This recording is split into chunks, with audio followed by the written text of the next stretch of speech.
Greetings.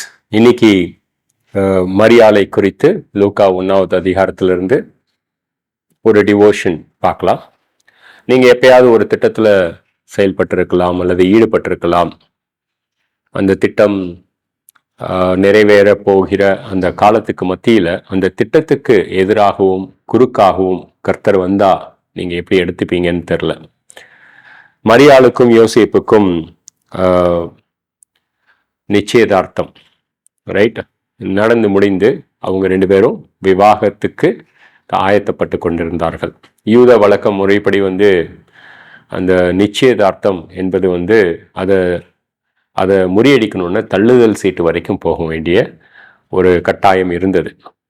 So அந்த அளவுக்கு நிச்சயதார்த்தம் என்பது மிகவும் முக்கியமான மற்றும் திருமணத்தை உறுதி செய்யும் வகையில் இருக்கக்கூடிய ஒரு நிகழ்வு தான் யூதர்களின் வழக்க முறைப்படி இருந்த நிச்சயதார்த்தம். ஸோ அவங்க விவாகத்தை சந்தித்து இருக்கும் பொழுது காப்ரியேல் மரியாளுக்கு காட்சி அளித்தான். ஸோ இந்த மாதிரி நம்ம கல்யாணத்துக்கு நாள் குறித்து அதை குறித்த ஒரு கற்பனையோட இப்படி நடக்கணும் அப்படி நடக்கணும்னு ஒரு சந்தோஷத்தோட இருந்த அந்த ஒரு ஸ்திரீ தான் மரியாள். ஸோ அந்த திட்டத்துக்கு எதிராகவும் குறுக்காகவும் ரைட் அந்த சந்தோஷத்துக்கு மாறாகவும் ரைட் கர்த்தர் தான் அங்கே வந்தார். ஆனால் மரியாள் ரொம்ப நிதானமாக கர்த்தருடைய சித்தத்தை அறிந்து என்னுடைய திட்டம் அல்லது என்னுடைய சந்தோஷம் என்னுடைய பிளான் 2வது பட்சம் அப்படின்னு சொன்ன ஒரு லேடி தான் மரியாள். அந்த மாதிரி இருந்தவ தான் அவள். ஸோ அதற்கு மரியாள், இதோ நான் ஆண்டவருக்கு அடிமை, உம்முடைய வார்த்தையின்படி எனக்கு ஆக கடவுது என்றாள்.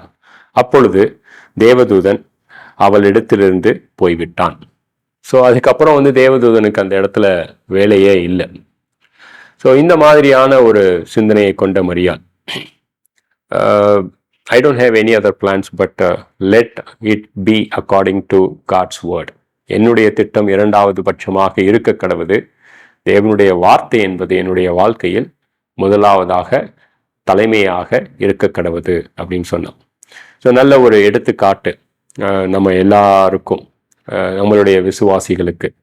ஸோ என்னுடைய திட்டத்துக்கு என்னுடைய பிளானுக்கு கர்த்தருடைய சித்தம் வேறு மாதிரியாகவும் குறுக்காகவும் இருந்தால் நாம் எல்லாரும் இதோ ஆண்டவருக்கு அடிமை, உம்முடைய வார்த்தையின்படி ஆக கடவுதுன்னு சொல்லுவோமா இல்லையான்னு தெரில. பட் சொன்னால் அது ஒரு நல்ல விதமாகவும் மரியாதை போல நம்மளுடைய ஜீவனுள்ள வாழ்க்கை ஒரு சாட்சியாகவும் இருக்கும். ஆமீன்.